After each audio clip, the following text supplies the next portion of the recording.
മാമൂലുകൾക്കാണ് പ്രാധാന്യം. എന്ത് ഈ മാമൂല്?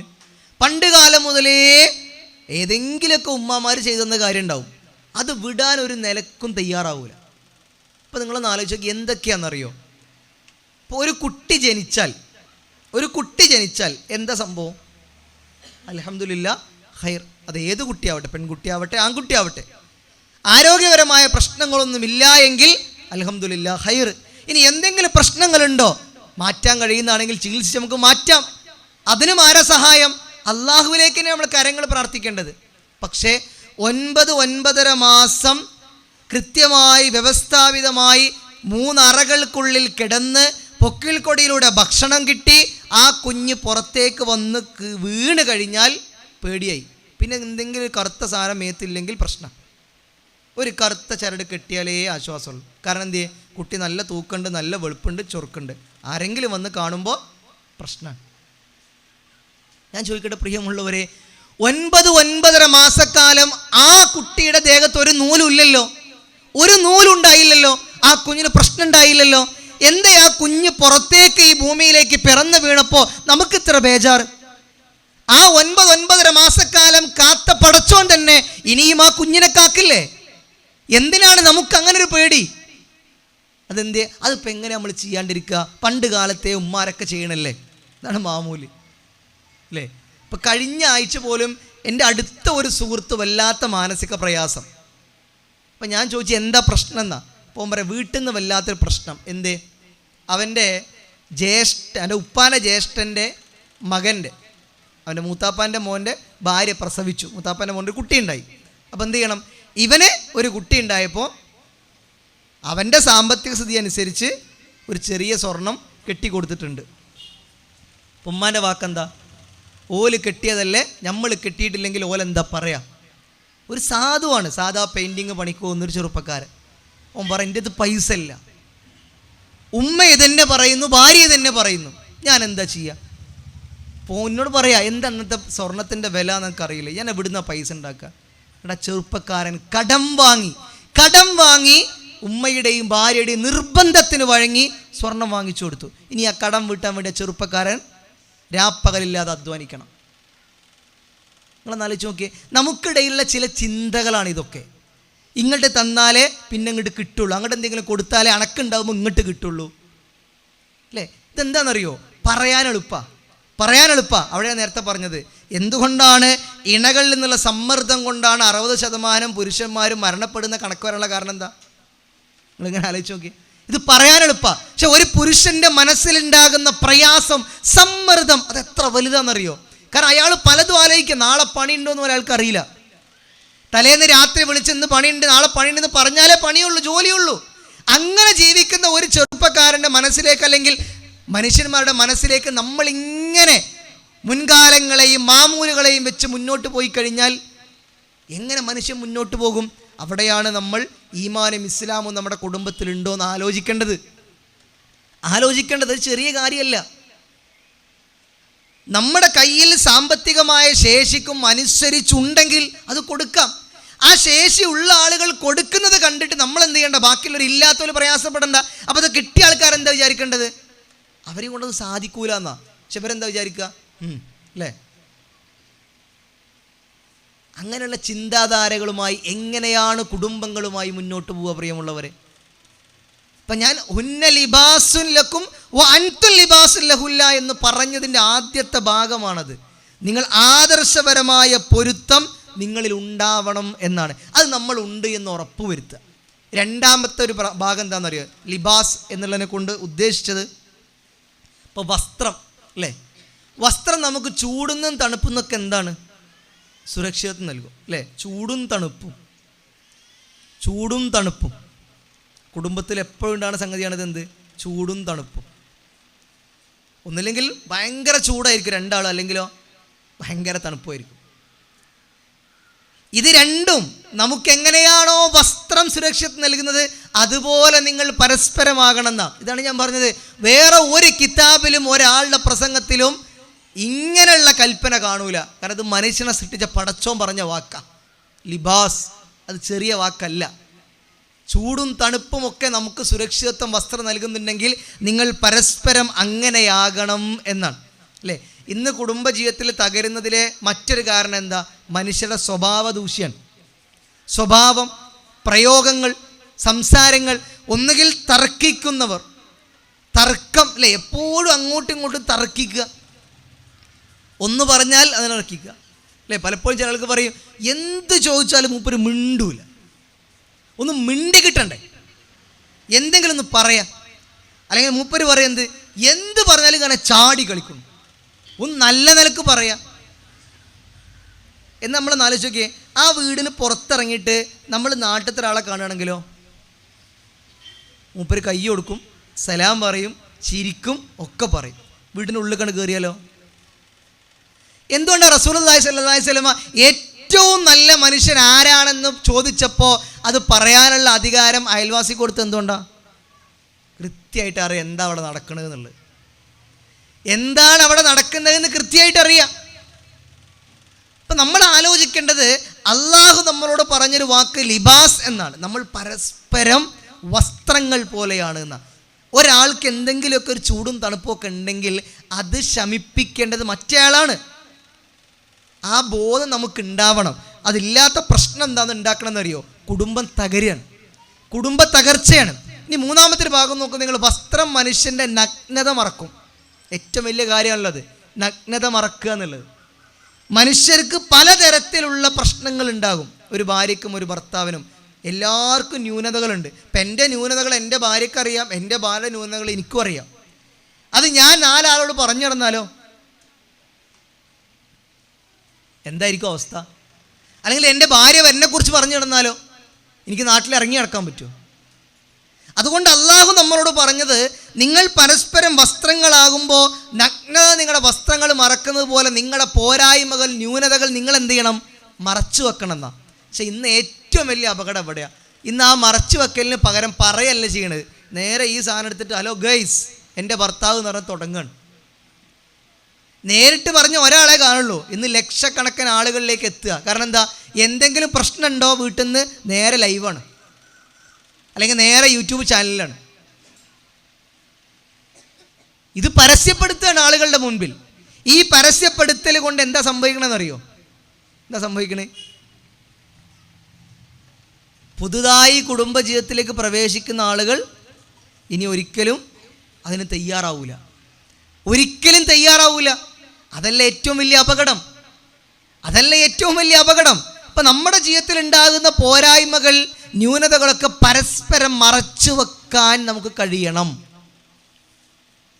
ഇന്ന് എന്ത് തുടങ്ങിയാലും യൂട്യൂബാണല്ലോ അല്ലേ. ഇന്ന് കണ്ടന്റ് ഇല്ലാത്തതുകൊണ്ടാണല്ലോ ആ വെള്ള സാധനത്തമ്മ 2 ചുവന്ന വര വരുമ്പോഴത്തേന് എന്ത് ചെയ്യും? അത് പൊക്കി പിടിച്ചുകൊണ്ട് വരും. പിന്നെ അവിടുന്ന് അങ്ങോട്ട് 8-9 മാസം എപ്പിസോഡാണ്. ഉമ്മാർക്ക് വലിയ സങ്കടം, അടുത്ത മാസം എന്താ സംഭവിക്കാന്ന് അറിയാത്തല്ലേ. അവളെ ലേബർ മൂക്ക് കയറ്റി വീഡിയോ വന്നിട്ടില്ല, എന്ത് കുട്ടിയാണ്, പ്രസവിച്ചോ, ഓപ്പറേഷനാണോ, ഒന്നും അറിയില്ല, സങ്കടമാണ്. പണ്ടൊക്കെ സീരിയലായിരുന്നു, സീരിയൽ പോയി, ഇന്ന് ഇതിൻ്റെ പിന്നാലെയാണ്. കുടുംബത്തിൽ എന്താണോ ഉള്ളത് അതിങ്ങനെ ആളുകളുടെ മുൻപിൽ ഇങ്ങനെ രഹസ്യമായി ചെയ്യേണ്ടത് പോലും ഒരു ലജ്ജയുമില്ലാതെ ആളുകളുടെ മുമ്പിൽ പരസ്യമായി ഇങ്ങനെ കാണിച്ചു കൊടുത്ത് ജീവിക്കുക. അപ്പം എന്താ പ്രശ്നം എന്നറിയോ? കുടുംബജീവിതം എങ്ങനെ എന്നുള്ളത് മനസ്സിലാക്കേണ്ടത് എവിടുന്ന? പ്രവാചകൻ്റെ കുടുംബത്തിൽ നിന്ന്. അതിന് പകരം നമ്മുടെ പുതിയ തലമുറ എവിടുന്ന മനസ്സിലാക്കുക? സോഷ്യൽ മീഡിയയിൽ നിന്ന്. എന്നാൽ ഈ സോഷ്യൽ മീഡിയയിൽ ഇത്തരം കാര്യങ്ങൾ ചെയ്യുന്ന ആളുകൾ ആ ചെയ്യുമ്പോഴേ എന്തുള്ളൂ? ഈ സംഗതിയുള്ളൂ. ഓല് ഒരുമിച്ച് രാത്രി 12 മണിക്ക് ബുള്ളറ്റുമ്പോൾ കയറിയിട്ട് ഇങ്ങനെ പോയി ഭക്ഷണം കഴിച്ചിട്ട് വരുന്നു, അതൊരു വീഡിയോ. പിറ്റേ ദിവസം ഇറങ്ങിയിട്ട് നേരെ ടൂറ് പോയിട്ട് അവിടുത്തെ ഒരു വീഡിയോ. അപ്പോൾ നമ്മളെ ആൾക്കാരെന്താ വിചാരിക്കണത്?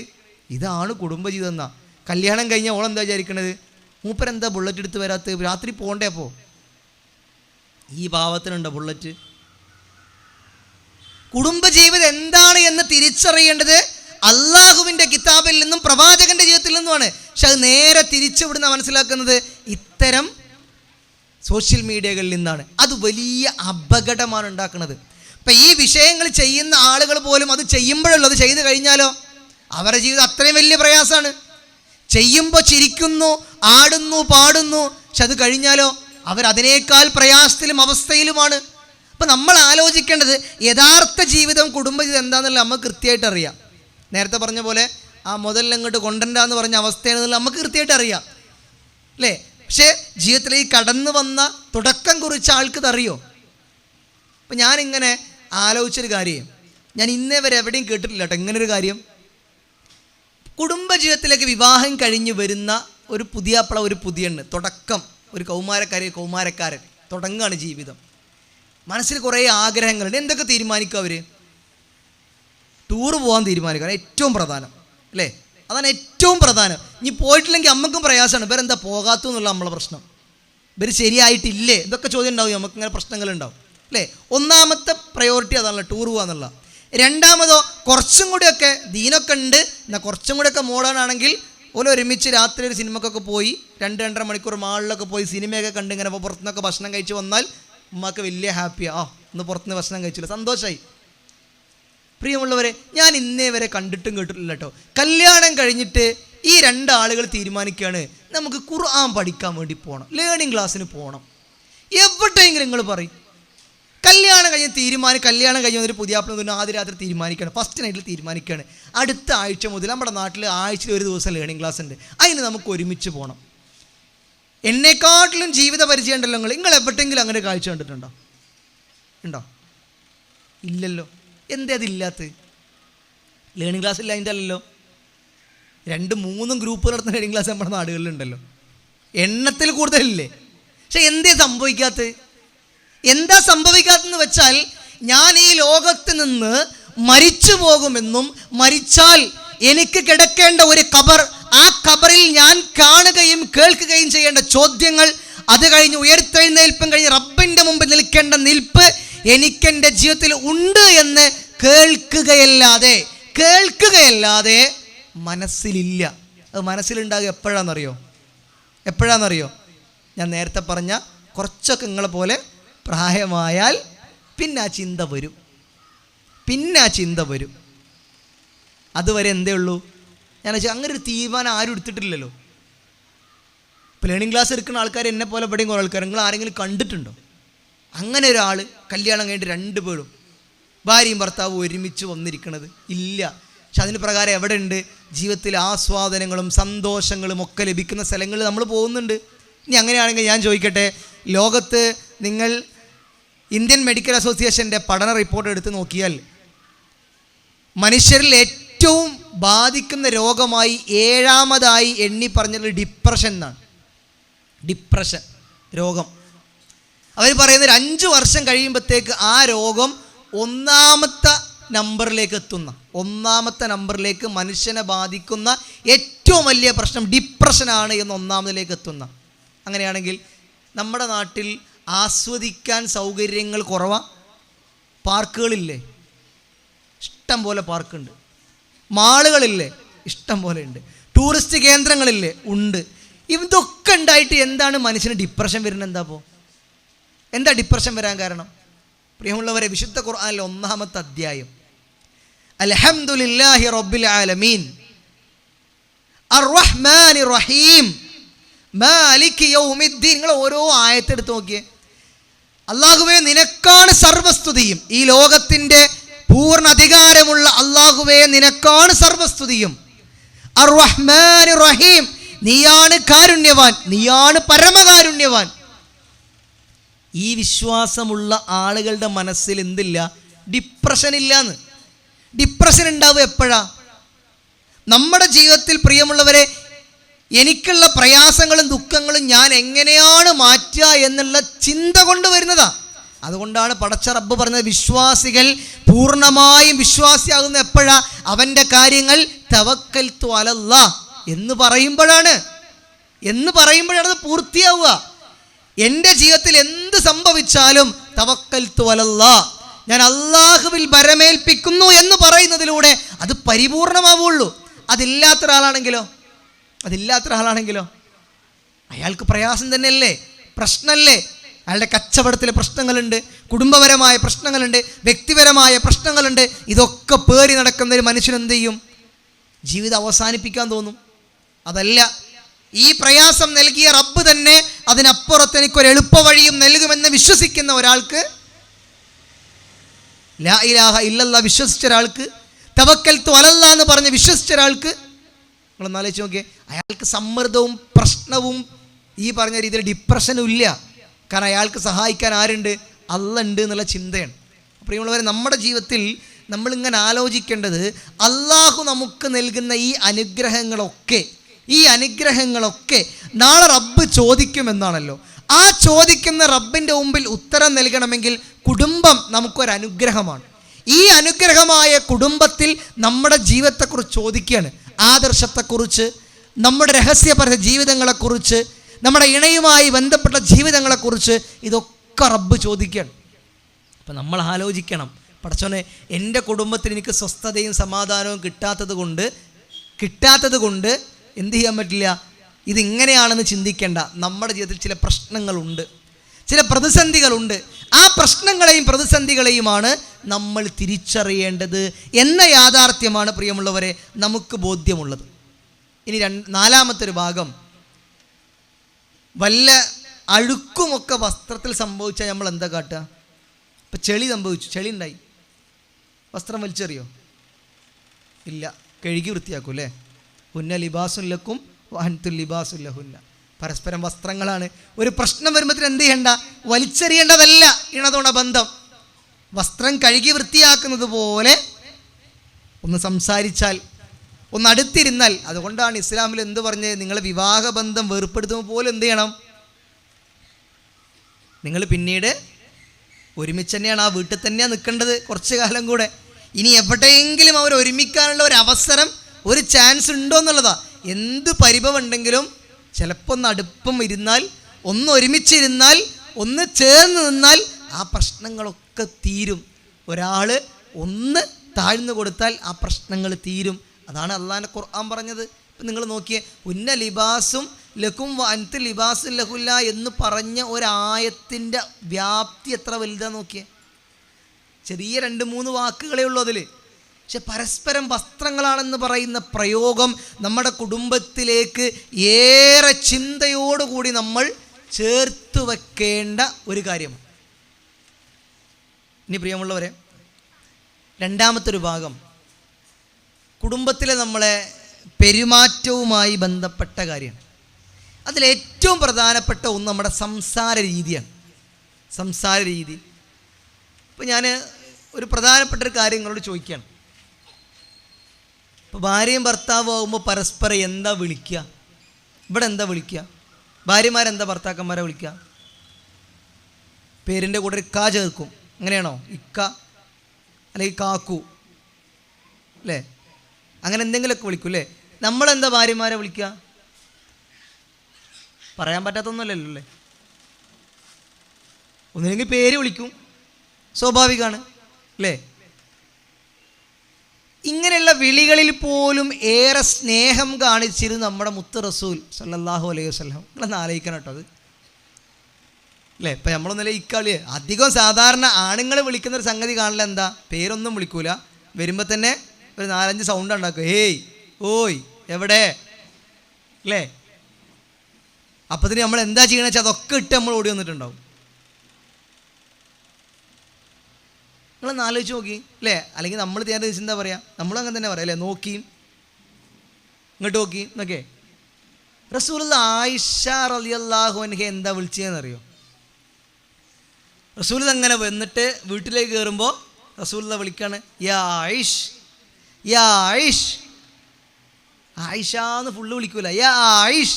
സ്നേഹം, ലാളന, ഇഷ്ടം ഒക്കെ കാണിക്കുക. യാ ആയിഷ്, സ്നേഹമാണ്. അള്ളാൻ്റെ റസൂൽ എന്താണോ അല്ല, ഇന്ന് പോയിട്ട് യാ ഫാത്തി, ഫാത്തിമാനെ ഫാത്തി അങ്ങനെ വിളിക്കാനല്ല ഞാൻ പറഞ്ഞത് കേട്ടോ. നമ്മൾ ആലോചിക്കേണ്ട ചിന്തയാണ്. റസൂൽ നമ്മൾ കാണിച്ചു തന്നൊരു മാതൃകയാണത്. സ്നേഹം ഇപ്പം എന്നറിയോ? ഇപ്പം നമ്മളിങ്ങനെ ഒരു കല്യാണം കഴിഞ്ഞൊരു 10 വർഷം, ഒരു 12 വയസ്സൊക്കെ ആയിരുന്നു, 40 വയസ്സൊക്കെ ആയാലും 35 വയസ്സൊക്കെ കഴിയുമ്പോഴത്തേക്ക് നമ്മൾ വിചാരിക്കുകയാണ്, ഇന്നത് പുതിയ ചെറുപ്പക്കാർ അല്ലെങ്കിൽ നമ്മുടെ വീട്ടിലെ കൗമാരക്കാരൊക്കെ പറയണ പോലെ നമ്മൾ തള്ള വൈബായി തന്ത വൈബായി നമ്മൾ തീരുമാനിക്കുകയാണ്. നമുക്കാണ് തോന്നുകയാണ്, ഇനിയിപ്പോൾ എന്താ ഇങ്ങനെ കുറേ വിളിച്ചിട്ടും പറഞ്ഞിട്ടൊക്കെ എന്താ ഇങ്ങനെ അല്ല. റസൂലുള്ളാഹി സ്വല്ലല്ലാഹു അലൈഹി വസല്ലമയുടെ ജീവിതത്തിൽ എത്ര മനോഹരമായ സ്നേഹ നിമിഷങ്ങൾ നമുക്ക് കാണാൻ കഴിയുമെന്നറിയും. എന്ത് സുന്ദരമാണ് ആ ജീവിതം. എന്തുകൊണ്ടാണ് പ്രിയമുള്ളവരെ, ആയിഷ ബീവി പലപ്പോഴും ഇങ്ങനെ ഖദീജ റളിയല്ലാഹുവിനെ കുറിച്ച് പറയുമ്പോൾ ചോദിക്കും അല്ലേ, എന്താ ചോദിക്കലേ, നിങ്ങൾക്ക് ഇപ്പോഴും ഖദീജനെ തന്നെ ഇഷ്ടം? എന്താ റസൂലിൻ്റെ മറുപടി? ഖദീജയെപ്പോലെ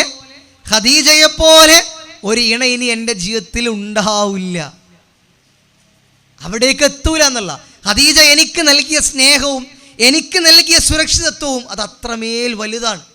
അള്ളാഹു എനിക്ക് മക്കളെ നൽകിയത് പോലും ഖദീജയിലാണ്. സ്നേഹബന്ധാണ് അല്ലേ. തൊട്ട് അടുത്ത ഭാര്യേൻ്റെ അടുത്ത് നിന്ന് എന്തോ ഒരു സാധനം കൊണ്ട് വന്നപ്പോൾ ഇഷ്ടപ്പെടാഞ്ഞപ്പോൾ അത് തട്ടിക്കളഞ്ഞു അല്ലേ. അത് പൊട്ടിയപ്പോൾ എന്താ ഉണ്ടായത്? അങ്ങനെ ഒരു പൊട്ടങ്കാനും നമ്മുടെ വീട്ടിലാണ് സംഭവിച്ചതെങ്കിൽ അല്ലേ, കൊണ്ടുവന്നൊരു സാധനം ഇതാ കൊടുന്നതെന്ന് ചോദിച്ചാൽ കഴിഞ്ഞില്ല കഥ. എത്ര മനോഹര നമ്മളെ പ്രവാചകൻ ആ താഴെ ഇരുന്നിട്ട് ആ പൊട്ടിയത് ഇങ്ങനെ പെറുക്കിയെടുക്കുമ്പോൾ കണ്ടു നിൽക്കുന്ന ആയിഷ അത്ഭുതപ്പെട്ട് അതുവരെ ഉണ്ടായിരുന്ന ദേഷ്യം മുഴുവൻ എന്ത് ചെയ്തു? ആ പ്രവൃത്തിയിലൂടെ അതങ്ങ് അലിഞ്ഞു പോയി. വീട്ടിലേക്ക് ആളെയും കൊണ്ട് വന്നതാ. എന്താ ആയിഷ കൂട്ടാനുള്ളത്? ഒന്നുമില്ല, സുർക്കേ ഉള്ളൂ. ഇപ്പം എന്താ പറഞ്ഞേ? സുർക്ക മുന്തിയ കൂട്ടാന്നല്ലേ. രണ്ട് രീതിയിൽ മനസ്സിലാക്കാം. സുർക്ക എന്നുള്ളത് നല്ല കൂട്ടാനാണ്. മറ്റെന്താണെന്നറിയോ? അവളെ എന്ത് ചെയ്തില്ല? പ്രയാസപ്പെടുത്തിയില്ല. നമ്മളിങ്ങനെ ഒരു കൂട്ടുകാരനെ കൊണ്ട് എന്താ കൂട്ടാ, കുറച്ചൊന്നും ഒന്നും ഉണ്ടാക്കിയിട്ടില്ല, അല്ലെങ്കിലും ഈ അങ്ങനെ തന്നെ ഒന്നും ഉണ്ടാക്കും. അതൊന്നല്ല. എന്താ പറഞ്ഞേ? സുർക്കുണ്ടോ ആയിഷ? എത്ര നല്ല കൂട്ടാനാ. ആയിഷ റളിയല്ലാഹുവിൻ്റെ മനസ്സിലുണ്ടായൊരു സന്തോഷം എന്തായിരിക്കും? അപ്പോൾ നിങ്ങളൊന്ന് ആലോചിച്ച് നോക്കി. ഇതാണ് ഇടപെടൽ. വേർഡ്സ് ഓഫ് അഫർമേഷൻ എന്നാ പറയുക. വേർഡ്സ്, സംസാരങ്ങളിലൂടെ പ്രവൃത്തികളിലൂടെ നമ്മൾ എന്ത് ചെയ്യുക? സ്നേഹം കൈമാറുക, സംസാരങ്ങളിലൂടെ കൈമാറുക. ഇന്ന് നമ്മുടെ വീട്ടിൽ നഷ്ടപ്പെട്ടുകൊണ്ടിരിക്കുന്ന ഒന്നാണിത്. നേരത്തെ പറഞ്ഞ പോലെ നമ്മളൊക്കെ അടിച്ച് തുടച്ച് കഴിഞ്ഞിട്ട് എത്തുമ്പോഴത്തേക്ക് മൂപ്പര് ഉറങ്ങി, സംസാരിക്കാൻ സമയമില്ല. മക്കളോ ഓല തിരക്കായി, പഠനമായി, തിരക്കായി, ഉറക്കായി. ഇന്ന് അതും പഠനമാണ്. മാതാപിതാക്കൾ മക്കൾ തമ്മിലുള്ള ബന്ധത്തിൽ ഏറ്റവും വലിയ പ്രശ്നം എവിടെയാണ്? പരസ്പരം സംസാരിക്കുന്നില്ല എന്ന്. ഉമ്മയിപ്പം മക്കളോട് സംസാരിക്കണില്ല എന്ന്. നാട്ടുകാർ മൊത്തം മക്കളോട് സംസാരിക്കുന്നുണ്ട്. ഉമ്മയിപ്പം സംസാരിക്കണില്ല എന്ന്. ബാപ്പാനെ കാണുമ്പോഴത്തേക്ക് മോൻ പോയി. പരസ്പരം സംസാരിക്കുന്നില്ല എന്നുള്ളതാണ്. പ്രിയമുള്ളവരെ, ഈ ക്ലാസ്സിൻ്റെ ഞാൻ ഇതുവരെ പറഞ്ഞൊക്കെ നിങ്ങൾ മറന്നോളി. ഈ പറഞ്ഞ കാര്യമാണ് ഇനി നിങ്ങൾ ഈ ഒറ്റ കാര്യം കഴിയുമെങ്കിൽ പ്രിയമുള്ളവരെ, നമ്മുടെയൊക്കെ കുടുംബത്തിൽ നമ്മൾ നോക്കി ഖുർആനികമായ വായനയും പഠനത്തിൽ നിന്നും നമ്മുടെ മക്കൾ താല്പര്യം എത്രത്തോളം ഉണ്ടെന്ന് നമ്മൾ ആലോചിക്കുക. ഒരു ക്യാമ്പിൽ യാസീൻ്റെ അർത്ഥം ചോദിച്ചപ്പോൾ യാ മോനെ സീനാട്ടോ എന്ന് അർത്ഥം പറഞ്ഞ ആൾക്കാരുണ്ട്. ആ കോലത്തിലാണ് ഇന്ന് തലമുറ, ആ രീതിയിലാണ് ജീവിതം. അപ്പം നമ്മൾ ആലോചിക്കേണ്ടത് എന്താണെന്നറിയോ പ്രിയമുള്ളവർ? എല്ലാ ദിവസവും ഒരു 5 മിനിറ്റെങ്കിലും ഒരായത്തും അതിൻ്റെ അർത്ഥവും വിശദീകരണവും വീട്ടിൽ നിങ്ങൾ എന്തൊക്കെ പണി മാറ്റി വെച്ചാലും കുഴപ്പമില്ല, എപ്പോഴെങ്കിലും ഉമ്മയും ഉപ്പയും മക്കളും ഒരുമിച്ചിരുന്ന് മകൻ ഒരായത്ത് ഓതി, മറ്റുള്ള അതിൻ്റെ അർത്ഥം വായിച്ച്, വിശദീകരണം വായിച്ച്, ഒരായത്ത്, ബാക്കി ഞാൻ പറഞ്ഞു ഒക്കെ നിങ്ങൾ മറന്നോളി, ഒരായത്ത് എല്ലാ ദിവസവും വായിക്കുന്ന ഒരു ശീലം നമ്മൾ നമ്മുടെ വീട്ടിൽ ഇത് കൊണ്ടുവന്നിട്ടില്ല എങ്കിൽ വലിയ അപകടമാണ്. കാരണം നമ്മൾ എത്രത്തോളം ഖുർആൻ ക്ലാസ്സുകളും എത്രത്തോളം സംഗമങ്ങൾ നടത്തിയാലും ദീൻ എന്താണ് എന്ന് നമ്മൾ ഈ കേൾക്കുന്നതേ ഉള്ളൂ. പക്ഷേ ദീന് വേണ്ട, മതം വേണ്ട, ദൈവമില്ല എന്നൊക്കെ പറയുന്ന കാര്യങ്ങൾ ഇന്ന് ആയിരക്കണക്കിന് നമ്മുടെ മക്കളുടെ ഫോണുകളിൽ അവർ കേൾക്കുന്നുണ്ട്. അതിൻ്റെ അപകടം ചെറുതല്ല. കാരണം തോന്നിയതുപോലെ ജീവിക്കുക എന്നുള്ളതാണ്. 10, 18, 20 കൊല്ലം നോക്കി വളർത്തിയ പെൺമക്കൾ ഒരു ലജ്ജയുമില്ലാതെ, ഒരു സ്നേഹം പോലും കാണിക്കാതെ തോന്നിയതുപോലെ ഇറങ്ങിപ്പോകാനുള്ള മനസ്സ് എവിടുന്ന് കിട്ടുന്നു പ്രിയമുള്ളവരെ? നമ്മുടെയൊക്കെ വീട്ടിൽ ശീതീകരിച്ച മുറികളുണ്ട്, റൂമുകളുണ്ട്, നല്ല കെട്ടുറപ്പുള്ള ചുമരുകളുണ്ട്. പക്ഷേ അതിൻ്റെ ഉള്ളിൽ നിന്നും കിട്ടാത്ത എന്തോ ഒന്ന് അവൾക്ക് പുറത്തുനിന്ന് കിട്ടുന്നുണ്ട്. അപ്പം നമ്മൾ അധ്വാനിച്ചുണ്ടാക്കിയ വീടല്ല പ്രശ്നം, അതിൻ്റെ ഉള്ളിൽ നിന്ന് ഉണ്ടാകേണ്ട ഒന്നുണ്ട്. അതുകൊണ്ടാണ് ആ വീടിന് എന്ത് പറഞ്ഞത്? മസ്കൻ എന്ന് പറഞ്ഞത്. മസ്കൻ എന്താണത്? സമാധാനത്തിൻ്റെ കേന്ദ്രം എന്നാണ്. അവിടുന്ന് കിട്ടേണ്ട കുറേ കാര്യങ്ങളുണ്ട്. അതിലേറ്റവും പ്രധാനപ്പെട്ട ഒന്നാണ് ഖുർആനികമായ കുടുംബജീവിതം. പ്രിയമുള്ള ഉപ്പമാരെ കഴിയുമെങ്കിൽ നിങ്ങൾ അതിലൊരു ജാള്യതയും വിചാരിക്കണ്ട കേട്ടോ. നമ്മുടെ സ്വർഗവും നമ്മുടെ മക്കളുടെ പരലോകവും നമുക്ക് നാളെ അള്ളാൻ്റെ മുമ്പിൽ നിൽക്കേണ്ട ചോദ്യങ്ങളെയും ഭയന്നുകൊണ്ടാണ് നമ്മൾ പറയുന്നത് ഒരായത്ത്, അതിൻ്റെ അർത്ഥം, അതിൻ്റെ വിശദീകരണം വായിക്കുന്ന രൂപത്തിൽ ഒരു ശീലം നമ്മൾ തുടങ്ങണം. അപ്പോൾ നമുക്ക് തന്നെ അറിയാം, പണ്ട് കാലത്തൊക്കെ മഗ്‌രിബ് നിസ്കാരം കഴിഞ്ഞാൽ ഏതൊരു മുസ്ലിം വീടിൻ്റെ മുന്നേ കൂടെ പോയാലും എന്താ കേൾക്കുക? ഖുർആൻ വായന കേൾക്കായിരുന്നു അല്ലേ? ഇന്നില്ല, ഇന്ന് എല്ലാവരും റെസ്റ്റോറൻറ്റിലാണ്. ഇന്ന് വീട്ടിൽ തന്നെ രാത്രി ഭക്ഷണം കഴിക്കുന്ന ആൾക്കാർ കുറവാണ്. ഇവിടെ ആൺകുട്ടികളുണ്ടെങ്കിൽ നിങ്ങൾ ചിന്തിച്ചാൽ മതി, രാത്രി വീട്ടിൽ നിന്ന് ഭക്ഷണം കഴിക്കുന്ന കൗമാരക്കാർ കുറവാണ്. ഭക്ഷണം വേണ്ടേ, ഞാൻ കഴിച്ചു എന്നാ പറയാം, ഞാൻ കഴിച്ചു. ആലോചിച്ച് നോക്കിയേ, എന്താണ് ജീവിത രീതിയിൽ തന്നെ മാറ്റം വന്നു. നമ്മളിങ്ങനെ ആലോചിച്ചാൽ അതാണ് അതിൻ്റെ യാഥാർത്ഥ്യം. ഇന്ന് സോഷ്യൽ മീഡിയയിലൂടെ കാണുന്ന കേൾക്കുന്ന കാര്യങ്ങൾ അവരെ ജീവിതമായിട്ട് മാറിക്കൊണ്ടിരിക്കുകയാണ്. അതുകൊണ്ട് നമ്മുടെ ജീവിതത്തിൽ സംസാരങ്ങളിലൂടെയുള്ള സ്നേഹപ്രകടനങ്ങൾ ഉണ്ടാകണം. ഞാൻ അവസാനിപ്പിക്കാം. ഏറ്റവും പ്രധാനപ്പെട്ട രണ്ടാമത്തെ ഒന്ന്, ക്വാളിറ്റി ടൈം എന്ന് പറയുന്നൊരു ഗുണമുണ്ട് പ്രവാചകൻ്റെ ജീവിതം ഇങ്ങനെ നോക്കിയാൽ. കുടുംബത്തിന് വേണ്ടി കുറച്ച് സമയം നമ്മൾ മാറ്റി വെക്കണം. മക്കളും ഉപ്പയും ഉമ്മയും ഒക്കെ ഒരുമിച്ചുള്ള ചില യാത്രകൾ, ഒരുമിച്ചിരുന്നുള്ള സംസാരങ്ങൾ, ഇതാണ് ക്വാളിറ്റി ടൈം. നല്ല സമയം, കുടുംബത്തിൻ്റെ ഏറ്റവും നല്ല സമയം. ഉമ്മയുടെയും ഉപ്പയുടെയൊക്കെ മനസ്സിനേറെ ഉന്മേഷം നൽകുന്ന സംഗതിയാണിത്. നമ്മൾ പലപ്പോഴും സമയം ചിലവഴിക്കുക, ഞാൻ ആദ്യം പറഞ്ഞതുപോലെ ജോലി തിരക്കിലും നമ്മുടെ വീടുമായുടെ തിരക്കിലുമാണ്. പക്ഷേ മക്കളുമായി കൊടുക്കേണ്ട സമയം നമ്മൾ വല്ലാതെ നഷ്ടപ്പെടുത്തി കളയുന്നു. മൂന്നാമത്തെ ഒന്ന്, ശാരീരികമായ ഒരു ടച്ച്. നമ്മൾ നമ്മുടെ മക്കളെ കെട്ടിപ്പിടിക്കുക അല്ലേ? ഉമ്മമാർ, പെൺകുട്ടികളെ, ഉപ്പമാർ അല്ലേ? ഞാനിങ്ങനെ ആലോചിക്കാറുണ്ട്, നമ്മൾ നാട്ടിൽ ഇറങ്ങിയാൽ എല്ലാവർക്കും കൈ കൊടുക്കും, എല്ലാവർക്കും കൈ കൊടുക്കും. സ്വന്തം മകന് സലാം പറഞ്ഞൊരു കൈ നമ്മൾ കൊടുക്കലുണ്ടോ? സ്വന്തം മകന് സലാം പറഞ്ഞിട്ട് ഓൻ അടുത്തേക്കിന് പിടിച്ചിട്ട് തോൾ കൂടെ കൈയിട്ട് പിടിച്ചിട്ട് എന്തൊക്കെയാണ് എന്നൊക്കെ ചോദിക്കുന്ന ഒരു ടച്ച്, ഒരു സമീപനം. റസൂലുള്ളാഹി ഇങ്ങനെ നടന്നു പോകുമ്പോൾ കുട്ടികൾ റസൂലുള്ളാഹിൻ്റെ വഴിയോരത്ത് ഇങ്ങനെ നിൽക്കും സലാം പറയാൻ. എല്ലാവരോടും റസൂലുള്ളാഹി സലാം പറഞ്ഞ് കൈ ചേർത്ത് പിടിക്കും, ആ കുട്ടികൾക്ക് വേണ്ടി പ്രാർത്ഥിക്കും.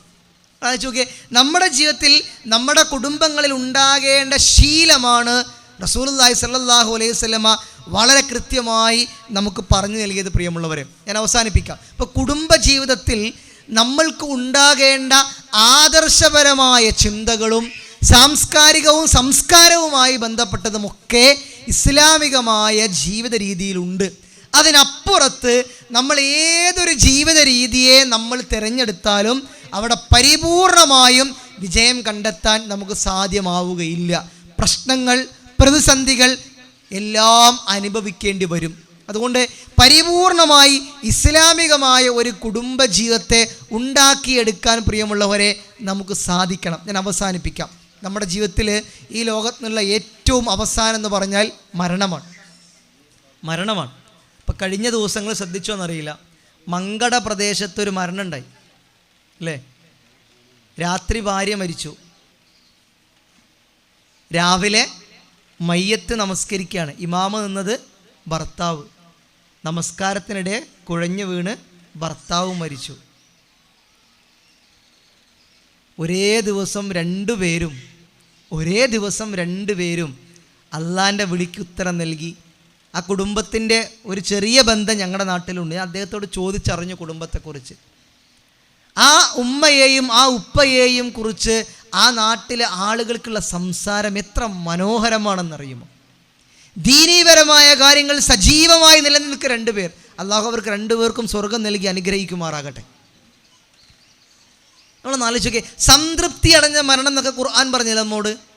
തൃപ്തി അടഞ്ഞ ആത്മാക്കളുമായി നിങ്ങളുടെ മരണം എന്ന് പറഞ്ഞില്ലേ? ആ തലത്തിലേക്ക് നമ്മൾ നമ്മുടെ കുടുംബത്തെയും നമ്മുടെ ഭാര്യാഭർത്തൃ ബന്ധത്തെയും ഒക്കെ നമ്മൾ കൊണ്ടുപോകണം. പ്രിയമുള്ളവരെ, എനിക്കോ നിങ്ങൾക്കോ ശാശ്വതമായ ഒരു ലോകമല്ല ഈ ദുനിയാവ്. എപ്പോൾ വേണമെങ്കിലും ഈ ലോകത്ത് നിന്ന് നമ്മൾ ആരും വിട പറയാം.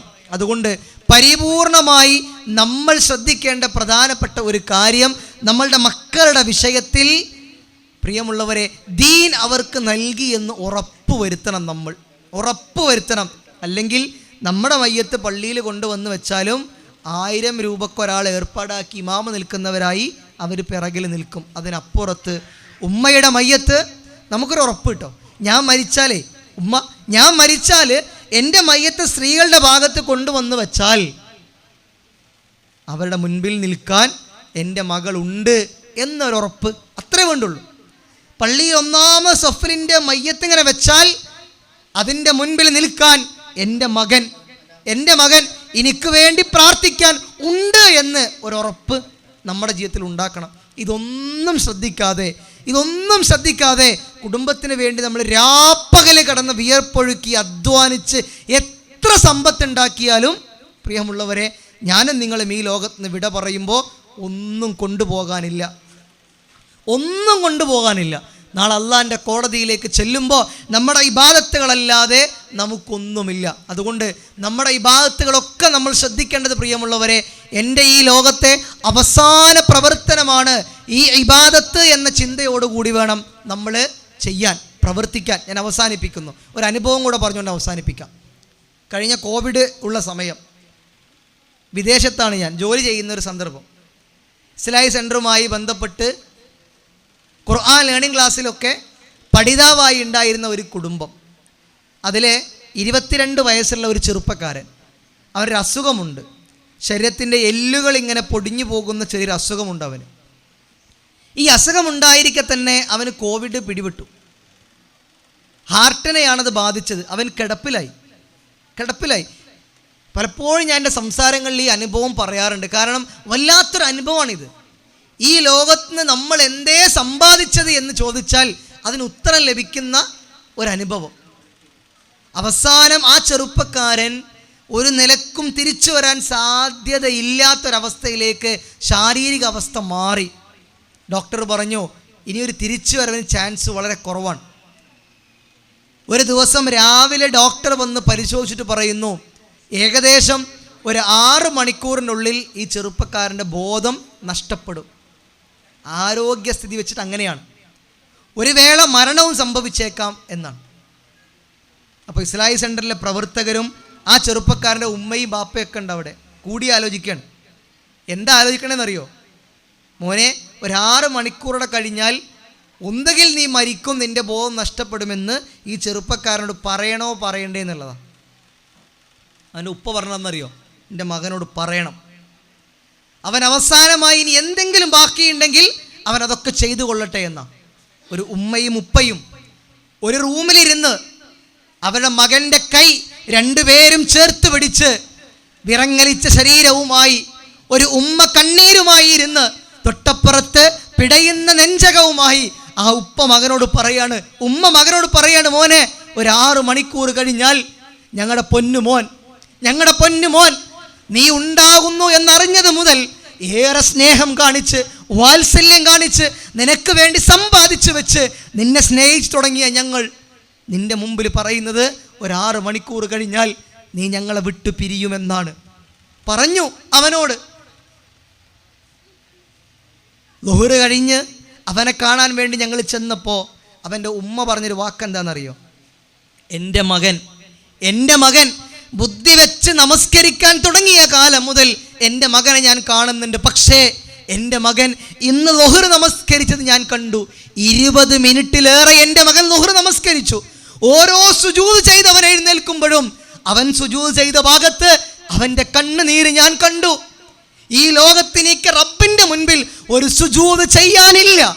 റബ്ബേ, നീയാണ് ഏറ്റവും വലിയവനെന്ന് എൻ്റെ നാവ് കൊണ്ട് പ്രഖ്യാപിക്കാൻ ഇനി എനിക്ക് സമയമില്ല എന്ന് നേരിട്ടറിഞ്ഞ സന്ദർഭത്തിൽ എൻ്റെ മകൻ്റെ നമസ്കാരത്തെ ഞാൻ കണ്ടു എന്ന് പറയുന്നൊരു ഉമ്മ മഗ്‌രിബിയോടനുബന്ധിച്ച് ആ ചെറുപ്പക്കാരൻ ഈ ലോകത്ത് നിന്ന് വിട പറഞ്ഞു. പ്രിയമുള്ളവർ, ഞാനും നിങ്ങളും ആലോചിക്കേണ്ട എന്താണെന്നറിയോ? നമ്മൾ 10, 35, 40, 50 കൊല്ലമായാലും നിസ്കരിക്കാൻ തുടങ്ങിയിട്ട് ഓരോ നമസ്കാരവും എൻ്റെ നെറ്റിത്തടം ഈ ഭൂമിയിൽ ഞാൻ വെച്ചുകൊണ്ട് അല്ലാഹുവേ നിന്നോട് ഞാൻ പ്രാർത്ഥിക്കുന്ന ഒരവസരം ഒരു വേള ഈ സുജൂദിന് ശേഷം ഉണ്ടാവണമെന്നില്ല. അവസാനത്തായിരിക്കാം. എൻ്റെ ഇണയെയും എൻ്റെ തുണയെയും എൻ്റെ മക്കളെയും എൻ്റെ ബന്ധങ്ങളെയും സർവ്വതിനെയും വിട്ട് ഞാൻ ഈ ലോകത്ത് നിന്ന് യാത്ര പോകേണ്ടവനാണ്. എൻ്റെ ഖബറിൽ ഞാൻ കാണേണ്ട ചോദ്യവും ഞാൻ കേൾക്കേണ്ട ചോദ്യവും അള്ളാഹുവിൻ്റെ കോടതിയിൽ ഞാൻ നൽകേണ്ട ഉത്തരവും എന്ത് എന്ന് പ്രിയമുള്ളവരെ നമുക്ക് തിരിച്ചറിവുണ്ടാകണം. ഈ ലോകത്ത് നിന്ന് നമുക്കെല്ലാം തിരിച്ചറിയുന്ന ഒരു നിമിഷമുണ്ട്. ഏതാണ് ആ നിമിഷം? ഇതുവരെ കേൾക്കാത്ത ശബ്ദം കേൾക്കുമ്പോൾ, ഇതുവരെ കാണാത്ത രൂപം കാണുമ്പോൾ, ഞാൻ മരിക്കുകയാണെന്ന് തിരിച്ചറിയുമ്പോൾ, ഇതുവരെ ഇട്ട എല്ലാ വസ്ത്രങ്ങളെയും മാറ്റി വെള്ള വസ്ത്രത്തിൽ എന്നെയും നിങ്ങളെയും പൊതിയുമ്പോൾ, നമ്മൾ വാങ്ങിച്ച എല്ലാ വില കൂടിയ വാഹനങ്ങളെയും മാറ്റി നിർത്തി മയ്യത്ത് കട്ടിലേക്ക് വെക്കുമ്പോൾ, നമ്മൾ വാങ്ങിച്ച എല്ലാ പെർഫ്യൂമുകളെയും മാറ്റി കർപ്പൂരം കലക്കിയ വെള്ളം ഒഴിക്കുമ്പോൾ തിരിച്ചറിയാണ് ഇനി എനിക്ക് രക്ഷയില്ല എന്നുള്ളത്. എന്താ അവസാനം എന്നറിയോ? ഇതൊന്നും ചിന്തിക്കാതെ ജീവിക്കാനും ആസ്വദിക്കുവാനുമാണ് നമ്മൾ ആലോചിക്കുന്നതെങ്കിൽ പ്രിയമുള്ളവരെ മനസ്സിലെഴുതി വെച്ചോ, അള്ളാഹുവിൻ്റെ ഖുർആനിൽ നിങ്ങൾ അങ്ങനെ ചെയ്ത് ജീവിക്കുന്നവരാണ് എങ്കിൽ എൻ്റെ അരികിലേക്ക് എത്തിക്കഴിഞ്ഞാൽ അങ്ങനെ ഖേദം പറയുന്ന കുറച്ച് ആളുകളുണ്ട്, സങ്കടം പറയുന്ന ആളുകളുണ്ട്. എന്താണ് അവരെ വാക്കെന്നറിയോ? റബ്ബന, അല്ലാഹുവേ, അബ്സറന, ഞങ്ങളിത് കണ്ടു, വസമിഅന, ഞങ്ങളിത് കേട്ടു. ഖേദമാണ്. ഏതാണ് കണ്ടത്? ഈ നരകം ഞങ്ങൾ കണ്ടു, ഇവിടുത്തതെല്ലാം ഞങ്ങൾ കേട്ടു, എല്ലാം തിരിച്ചറിഞ്ഞു. ഇനി ഒരു അവസാനത്തെ അപേക്ഷയാണ്, ഫർജിഅന, ഒന്ന് മടക്കി തരുമോ? നഅമൽ സ്വാലിഹൻ, ഞങ്ങൾ സ്വാലിഹായി ജീവിച്ചോളാം, സൽക്കർമ്മങ്ങൾ ചെയ്തോളാം, ഒരു നമസ്കാരം പോലും ഒഴിവാക്കൂല, ഒരു നോമ്പ് പോലും ഒഴിവാക്കൂല. ആഘോഷങ്ങളിലേക്ക് തിമിർത്ത് അള്ളാഹുവിനെ മറക്കുന്ന ഒരു ജീവിതം ഇനി എൻ്റെ ജീവിതത്തിൽ ഇല്ല. അള്ളാഹുവിനെ ധിക്കരിക്കുന്ന ഒരു ജീവിതം ഇനി ഞാൻ ഉണ്ടാകില്ല. ഫർജിഅന, ഒന്ന് മടക്കി തരുമോ പടച്ചോനെ, ഒന്ന് മടക്കി തരുമോ എന്ന് വല്ലാതെ ഖേദം പറയുന്നവർ ആരാണിവർ? ധിക്കരിച്ചവർ, അല്ലല്ല എന്ന് പറഞ്ഞവർ, അല്ല ഉണ്ടെന്ന് മനസ്സിലായിട്ടും അള്ളാന്റെ നിയമങ്ങൾ അനുസരിക്കാത്തവർ, ആസ്വദിച്ചവർ, എല്ലാം തന്നിഷ്ടപ്രകാരം ജീവിച്ചവർ. അള്ളാഹുവിൻ്റെ വാക്കാണിത്. പ്രിയമുള്ളവരെ, അനുഭവിക്കേണ്ട ശിക്ഷ അതികഠിനമാണ്. അതുകൊണ്ട് നമ്മുടെ മരണത്തെയും നമ്മുടെ ഖബറിനെയും നമ്മുടെ പരലോകത്തെയും കുറിച്ചുള്ള ചിന്ത പ്രിയമുള്ളവരെ നമുക്ക് എപ്പോഴും ഉണ്ടാകണം. ആ ചിന്തയോടുകൂടി നമ്മുടെ വ്യക്തിജീവിതവും കുടുംബജീവിതവും ഒക്കെ ആത്മാർത്ഥമായ രീതിയിൽ ഇസ്ലാമികമായി ആദർശ കുടുംബമായി കൊണ്ടുപോകാൻ നമ്മൾ പരിശ്രമിക്കുക. അല്ലാഹു സുബ്ഹാനഹു വ തആല എന്നെയും നിങ്ങളെയും അതിന് അനുഗ്രഹിക്കുമാറാകട്ടെ. അല്ലാഹുവേ, ഞങ്ങളുടെ എല്ലാവരെയും കുടുംബത്തിൽ നീ എല്ലാവിധ ഹൈറും ബർക്കത്ത് നൽകി നീ അനുഗ്രഹിക്കണമേ നാഥാ. അല്ലാഹുവേ, ഞങ്ങളുടെയൊക്കെ കുടുംബങ്ങളിൽ പല ആളുകളും വലിയ പ്രയാസം ശാരീരികമായും സാമ്പത്തികമായും ഒക്കെ അനുഭവിക്കുന്നവരുണ്ട്. എല്ലാവർക്കും നീ ശിഫയും സമാധാനവും നൽകി നീ അനുഗ്രഹിക്കണമേ നാഥാ.